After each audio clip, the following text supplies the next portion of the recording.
Famille, peuple de Dieu, en ce jour de la résurrection, je n'ai pas trouvé de meilleur thème que de nous inviter à être des imitateurs de Jésus.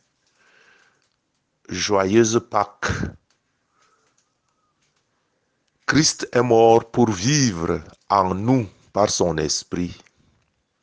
Je disais que Christ est mort pour vivre en nous par son esprit. Et c'était la meilleure solution pour nous. Parce que sinon, il ne serait pas partout sur la terre, dans nos familles, en toi qui l'acceptes et partout dans le monde. Parce que s'il ne mourait pas, il serait resté à Jérusalem. Il a fallu donc qu'il meure afin de libérer son esprit et que son esprit agisse partout dans l'univers, là où il est accepté. Je disais déjà un jour que l'Esprit de Dieu est partout, mais ne règne pas partout. L'Esprit de Dieu ne règne que là où on l'invite. Ça, c'est une vérité révélée. Donc, Christ est mort pour vivre en nous par son Esprit, comme il est écrit en Jean au chapitre 12, versets 24 et 25. En vérité, je vous le dis, si le grain de blé qui est tombé sur terre ne meurt, il reste seul. S'il meurt, il porte beaucoup de fruits. Celui qui aime sa vie la perdra, et celui qui haït sa vie dans ce monde la conservera pour la vie éternelle. C'est vrai que ce verset nous dit que quand une graine meurt, alors elle produit des fruits de même nature. Et vous voyez donc que par la mort de Jésus, et quand nous donnons notre vie à Jésus, nous devenons des graines de la même nature que lui. Et voilà pourquoi la mort de Jésus active la loi de la multiplication. Quand Jésus meurt pour nous et que nous acceptons sa mort et que nous acceptons de prendre sa vie, alors il naît, je dirais, entre parenthèses, des petits Jésus, des gens qui peuvent produire des miracles. Malheureusement, beaucoup ont interprété mal ce verset 25 qui dit que celui qui aime sa vie la perdra et celui qui haït sa vie dans ce monde la conservera pour la vie éternelle. Beaucoup ont mal interprété ce verset pour dire que maintenant, il faut tout abandonner dans le monde et n'espérer que la vie au paradis. Or, la vie éternelle ne veut pas dire la vie au paradis. La vie éternelle ne veut pas dire la vie au paradis. Pourquoi? Parce qu'il y aura aussi une vie éternelle sur la terre. Je le répète et je le dis tout haut. Je dis qu'il y aura une vie éternelle sur la terre. Il y aura une vie éternelle sur la terre. Et que par conséquent, s'il y a une vie éternelle sur la terre, il faut nous débarrasser de l'esprit de servitude afin déjà de commencer dès aujourd'hui à reconquérir la terre, à dominer sur la terre en tant qu'enfant de Dieu au lieu d'être esclave. Ça, c'est l'un des messages importants que doit nous apporter la Pâque, la résurrection de Jésus-Christ. Il faut qu'on corrige cette mauvaise compréhension des textes de l'Écriture. Nous devons être des imitateurs de Jésus. Pourquoi? Parce que Jésus n'est pas mort pour rien. Il a semé sa vie en nous afin que nous soyons ses imitateurs, c'est-à-dire des enfants bien-aimés de Dieu, en qui Dieu prend plaisir. Ce qui veut dire que tout bon chrétien doit vivre dans l'amour en suivant l'exemple de Christ, qui nous a aimés et qui s'est donné lui-même pour nous comme une offrande et un sacrifice dont l'odeur est agréable à Dieu. Donc, imiter Christ, c'est marcher comme Christ. C'est imiter sa façon de parler. c'est imiter sa façon de penser, c'est imiter sa façon d'agir et de réagir. Bref, vivre comme Christ, c'est-à-dire être un disciple de Christ, être guidé par son esprit. Et c'est un esprit de puissance et non un esprit de faiblesse. Je dis que c'est un esprit de puissance, un esprit d'amour, un esprit de sagesse et non un esprit de servitude pour être encore dans la crainte. C'est pour la liberté que Christ nous a affranchis. Demeurez donc fermes et ne vous laissez pas mettre de nouveau sous le joug de la servitude du péché, des esclaves, des impies. Pourquoi? Parce que celui que le Fils a affranchi est véritablement libre. Et cette liberté passe par le renouvellement de l'intelligence, symbole de la renaissance et de la transformation intérieure. Et comment peut-on imiter quelqu'un sans connaître qui il est vraiment? Comment peut-on imiter quelqu'un sans connaître qui il est vraiment? Et c'est pourquoi j'invite les uns et les autres et toujours à lire les Saintes Écritures telles qu'elles sont écrites. Parce que la croyance en Jésus-Christ est devenue une histoire de rites, de dogmes, de traditions et de je ne sais pas quoi. Il faut lire la parole pure de Jésus-Christ, un évangile pur et simple, accessible à tout le monde. Intellectuel ou pas intellectuel, c'est la foi en Jésus-Christ. Avoir la foi en Jésus-Christ, on n'a pas besoin d'être un intellectuel. Je n'ai rien contre les intellectuels, moi-même j'en suis un. Donc les Écritures nous disent, tout comme le grain de blé doit mourir pour donner naissance à une nouvelle plante, notre vie spirituelle peut également se développer lorsque nous abandonnons nos anciennes habitudes et pensées. Il faut que nous ayons en nous les sentiments qui étaient en Jésus-Christ, lequel, existant en forme de Dieu, n'a pas regardé comme une proie à arracher d'être égal avec Dieu. Mais il s'est dépouillé lui-même en prenant une forme de serviteur, en devenant semblable aux hommes et ayant paru comme un simple homme. Il s'est humilié lui-même, se rendant obéissant jusqu'à la mort, même jusqu'à la mort de la croix. Donc, imiter Jésus, c'est être obéissant à la parole de Dieu. C'est être humble. Je ne parle pas de cette fausse humilité qui fait qu'on fait semblant d'être humble alors que quelque part. Et je ne parle pas quand on dit qu'il a été serviteur. Oui, il a servi, il a mis ses forces, il a mis sa capacité, il a mis sa puissance au service des autres. Parce que quand on dit serviteur, ça ne veut pas dire esclave. Il a été un serviteur puissant puisqu'il nous a libérés de la maladie. Il a fait des miracles. Les aveugles ont retrouvé la vue. Les boiteux ont retrouvé leur mouvement. Il a guéri beaucoup d'autres maladies. Il a servi dans la puissance. Il n'a pas servi forcément dans la faiblesse. Donc, il y a à faire là une grande différence entre donc cette fausse humilité qui fait que on reste esclave quelque part pour dire qu'on sert Jésus. On peut servir Jésus et être serviteur dans la puissance. Imiter donc Jésus, c'est être obéissant à la parole de Dieu.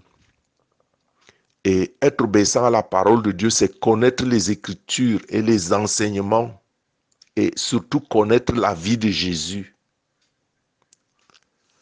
Jésus a fait beaucoup de bien et il ne recherchait pas son propre intérêt. J'ai dit tout à l'heure que Jésus a guéri toutes sortes de maladies. Il a même nourri des foules affamées. Il a prêché la bonne nouvelle du royaume. Et cette force apparaît un peu au-dessus de la force humaine, n'est-ce pas? C'est tout à fait normal. Parce que Jésus n'a jamais péché et Jésus œuvrait par le biais du Saint-Esprit. Et voilà pourquoi nous devons aussi rechercher le Saint-Esprit. Jésus n'a donc jamais péché. Et voilà pourquoi il avait l'autorité et le pouvoir d'un souverain sacrificateur. Et c'est un souverain sacrificateur qui a compati à nos faiblesses. Il nous a servi en compatissant à nos faiblesses. Bien qu'il ait été tenté en toutes choses comme nous, il est quand même resté sans commettre de péché. Et par lui, Dieu nous montre que cela est possible, que notre pèlerinage sur terre est possible, bien que parsemé d'embûches. Jésus est pour nous un exemple. Et voilà pourquoi nous devons devenir ses imitateurs. Chercher à marcher sur la voie droite sans commettre de péché. Et par lui, cela nous est possible. Et voilà pourquoi il verse son sang. Il verse son sang comme sacrificateur, afin que ce sang nous aide à nous purifier toutefois que nous serons tombés. Il verse son sang comme sacrificateur, afin que qui croit en lui, que son péché lui soit pardonné. Jésus a fait des miracles.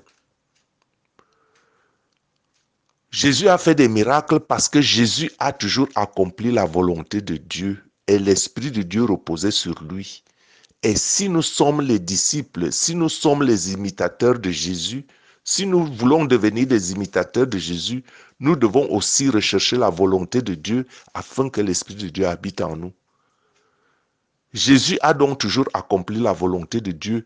Et voilà pourquoi une fois, une voix se fait entendre quand il est sorti de son baptême. Une voix qui s'est fait entendre et qui a dit, « Celui-ci est mon fils bien-aimé, en qui j'ai mis toute mon affection. » On peut le lire en 2 Pierre au chapitre 1, verset 17. Et voilà pourquoi aussi, par lui, Dieu a voulu démontrer la puissance de son bras. Dieu a dit, « Celui-ci est mon fils, en qui j'ai mis toute mon affection. » Voilà aussi pourquoi, par lui, Dieu a voulu démontrer la puissance de son bras en le relevant de la mort. Donc, si nous sommes des imitateurs de Jésus, nous pouvons être sûrs que Dieu peut aussi opérer les mêmes choses par nous et en nous, si nous sommes en lui, si nous suivons les voies de Jésus, parce que Jésus nous a tracé la voie. Jésus nous a tracé la voie en vainquant la mort. Jésus a vaincu la mort et Jésus a donné sa vie à notre place. Et voilà pourquoi nous devons aussi lui donner la nôtre pour perpétuer son œuvre. Il faut que la graine meure pour donner des fruits multiples, des fruits identiques. Et nous devons produire des œuvres identiques à celles qu'il a faites, puisque une semence produit des fruits de la même espèce, de la même nature. Jésus a dit que le disciple n'est pas plus grand que le maître. Comme il est écrit en Jean au chapitre 13, verset 16, le disciple n'est pas plus grand que le maître, mais tout disciple accompli sera comme son maître. Ça veut dire que Jésus nous rassure que nous pouvons produire des œuvres plus grandes que les siennes. Et cela est écrit en 1 Jean au chapitre 14, verset 12. En vérité, je vous le dis, celui qui croit en moi, celui qui croit en moi, celui qui croit en moi fera aussi les œuvres que j'ai faites. Et il en fera de plus grandes, parce que je m'en vais au Père. Donc Jésus s'en va au Père. Aujourd'hui, c'est peut-être la Pâque. J'ai dit que le meilleur thème pour aujourd'hui la Pâque est que nous soyons des imitateurs de Jésus. Et aujourd'hui, c'est la Pâque, c'est une commémoration. On sait que dans 40 jours, Jésus ira au Père. Nous le savons déjà parce que c'est une commémoration. Donc, Jésus s'en ira au Père. Il s'en ira au Père et il nous envoie le Saint-Esprit. Et ce Saint-Esprit est déjà parmi nous. Parce qu'il ne faut pas faire des choses, fêter des fêtes comme si ces fêtes recommençaient tous les ans. Quand on dit Jésus nous envoie l'Esprit Saint, on dit qu'on attend la Pentecôte. Non, l'Esprit Saint est déjà sur terre depuis l'an 33 de notre ère. Il suffit de le saisir par la foi. Et quand on dit Jésus s'en va au Père, ce n'est pas qu'on précède les choses. Jésus est déjà allé au Père depuis plus de 2000 ans. Et il nous a envoyé son Esprit Saint depuis plus de 2000 ans. Et voilà pourquoi nous pouvons déjà faire des choses plus grandes que les œuvres qu'il a faites quand on est en lui et quand on a foi en lui. Comme lui-même l'a dit, celui qui croit en moi fera aussi les œuvres que je fais et il en fera de plus grandes. Parce que je m'en vais au Père et il est déjà allé au Père. Souvenez-vous qu'aujourd'hui ce n'est qu'une commémoration. Donc Christ a vaincu la mort. Christ a vaincu le mal, mais n'a pas encore éradiqué le mal. Je dis que Christ a vaincu le mal, mais n'a pas encore aboli et éradiqué entièrement le mal. Il faut le comprendre. Et voilà pourquoi quand on est en Jésus-Christ, cela ne veut pas dire qu'on n'aura plus de tribulations dans le monde. Jésus-Christ nous donne la victoire, mais cela ne veut pas dire que Jésus-Christ a déjà éradiqué le mal. Je répète, Christ a vaincu le mal, mais n'a pas encore aboli et éradiqué de manière définitive le mal sur la terre. Voilà pourquoi donc Jésus-Christ s'est contenté de porter nos souffrances. Il a porté nos souffrances. Ça veut dire que les souffrances existaient. Il n'a pas détruit toutes les souffrances, mais il les a portées avec lui pour nous montrer que cela est possible. De même aussi, Jésus-Christ a porté notre péché et a versé son sang afin que nos péchés nous soient pardonnés. Cependant, il a ôté le péché du monde, mais ne nous a pas encore entièrement libérés du péché. Et voilà pourquoi nous continuons de pécher. Et voilà pourquoi il verse son sang, afin que quand nous péchons, quand nous tombons, que nous nous lavons dans son sang, afin que qui croit en lui fasse les mêmes œuvres que lui il a faites. Et voilà pourquoi nous devons toujours nous repentir, nous réjouir en Jésus-Christ, nous réjouir du sang qu'il a versé. Et voilà pourquoi je disais l'autre jour que le vendredi saint n'est pas un jour de fausse tristesse, c'est un jour de réjouissance parce que c'est une commémoration, parce que nous nous rappelons de ce qui s'est fait. Nous devons être tristes de ce qui s'est passé, mais être dans la joie parce qu'il nous aime, qu'il a porté nos iniquités, qu'il a souffert pour nous et qu'il nous ouvre la voie pour nous montrer que c'est possible.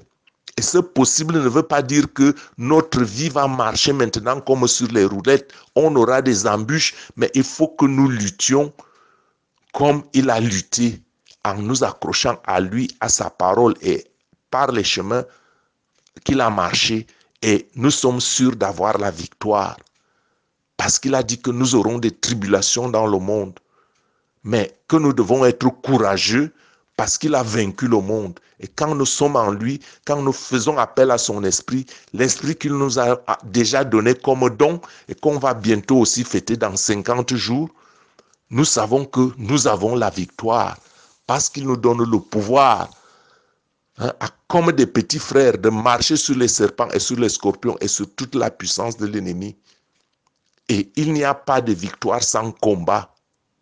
Donc ça veut dire qu'il y aura toujours la tribulation, mais par la foi en lui, nous sommes vainqueurs.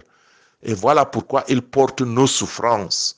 Il porte nos souffrances parce que le mal n'est pas encore totalement éradiqué. Et voilà pourquoi il est écrit, cependant, ce sont nos souffrances qu'il a portées. C'est de nos douleurs qu'il s'est chargé. Et nous l'avons considéré comme puni, frappé de Dieu et humilié. Mais il était blessé pour nos péchés, brisé pour nos iniquités. Le châtiment qui nous donne la paix est tombé sur lui. Le châtiment qui nous donne la paix est tombé pour lui. Ça veut dire que nous réclamons toujours des choses auprès de Dieu. Seigneur, fais-moi ceci. Seigneur, ma vie ne marche pas comme ça. Sachez que ce que vous êtes ou ce que vous avez, ce n'est pas de votre propre force, mais c'est parce que le châtiment qui devait tomber sur toi est tombé sur Jésus-Christ que tu as même ce que tu as. Si ce châtiment n'était pas tombé sur lui, tu ne serais pas ce que tu es. Donc le châtiment qui nous donne la paix est tombé sur lui. Et nous avons donc la paix, pas comme le monde la donne. Nous avons la paix parce que nous travaillons notre homme intérieur. Parce que le monde vous attaquera toujours. Le monde vous enverra des tribulations. Mais même au milieu des tribulations, on peut être dans la paix, on peut être dans la joie du Seigneur. Parce que la paix se tient. C'est un don. La joie se tient. C'est un don. Ce n'est pas la paix et la recherche de la paix comme le monde la cherche dans des divertissements. Notre paix vient de ce que nous alignons notre volonté à la volonté de Dieu, à la parole de Dieu qui nous purifie, qui fait de nous un être nouveau par le renouvellement de l'intelligence. Donc, notre châtiment qui nous donne la paix est tombé sur Jésus. Et c'est par ces maîtrissures que nous avons été guéris. Par les maîtrissures de Jésus, nous avons été guéris. Et quand on est donc malade, nous devons appeler la santé par la foi en Jésus-Christ, en disant, Jésus, tu as déjà porté les meurtrissures, et par toi, j'ai la guérison divine. C'est par la foi qu'on l'appelle. Hein? Il faut donc repousser le mal, il faut donc repousser la maladie, et non l'accepter comme une croix, comme nous l'enseignent certaines fausses doctrines. Hein? Donc, les Écritures nous disent que nous étions tous errants comme des brebis, chacun suivant sa propre voie, et l'Éternel fait retomber sur lui l'iniquité de nous tous. Ça, c'est un verset que j'ai choisi en Ésaïe au chapitre 53, 4 et 6. Nous étions errants. Et maintenant, nous ne sommes plus errants parce que nous nous rassemblons tous en Jésus-Christ. Nous nous reconnaissons en Jésus-Christ. Et voilà pourquoi nous sommes son corps. Nous sommes son église. Une église consacrée, pas l'église conventionnelle des charlatans qui ne peuvent pas faire l'œuvre de Jésus-Christ. Jésus-Christ est mort. Et par lui, il sème la vie en nous. Et cette vie est une vie qui imite son œuvre. Il a guéri les gens. Il a fait beaucoup de bien. Hein? Et non des enseignements vides de sens qui ne nous apportent rien et qui nous laissent toujours dans la souffrance. Et voilà pourquoi il a dit, je donne ma vie pour mes brebis. Je donne ma vie pour mes brebis. Hein? Et c'est en cela la bonne nouvelle. Il est mort, mais il a donné la vie pour ses brebis. Il a donné sa vie volontairement. Il n'est pas un martyr. Il a donné sa vie parce qu'il peut la reprendre, parce qu'il peut créer la vie, parce qu'il est l'auteur de la vie, parce qu'il est le créateur. Donc, Jésus nous donne sa vie. Et cette vie-là, comme il est donc mort, il nous la redonne par son esprit. Jésus nous donne son esprit. Et voilà pourquoi il dit, vous recevrez une puissance, vous recevrez une puissance, vous recevrez une puissance, le Saint-Esprit survenant sur vous, et vous serez mes témoins à Jérusalem, dans toute la Judée, dans toute la Samarie et jusqu'aux extrémités de la terre. Donc nous recevons une puissance pour être ses témoins, pour le témoigner jusqu'aux extrémités de la terre. Donc nous devons témoigner l'œuvre et l'évangile vrai, l'évangile pur de Jésus-Christ. Pourquoi? Parce que ne sont fils de Dieu que ceux qui sont habités par son esprit. Ne sont fils de Dieu que s'ils sont habités par son esprit. Et c'est cet esprit qui produit le miracle. À défaut, nous sommes tous des charlatans. Soyons des imitateurs de Jésus-Christ. et non des charlatans. Bonne fête de Pâques 2024. Je vous aime au nom tout-puissant de Jésus-Christ et que l'Esprit du Seigneur soit notre partage. Le corps du Christ, Christ étant la tête, il a ressuscité, signe de notre victoire sur cette terre des hommes. Je suis votre serviteur Gabriel Messi au nom tout-puissant de Jésus-Christ. Amen.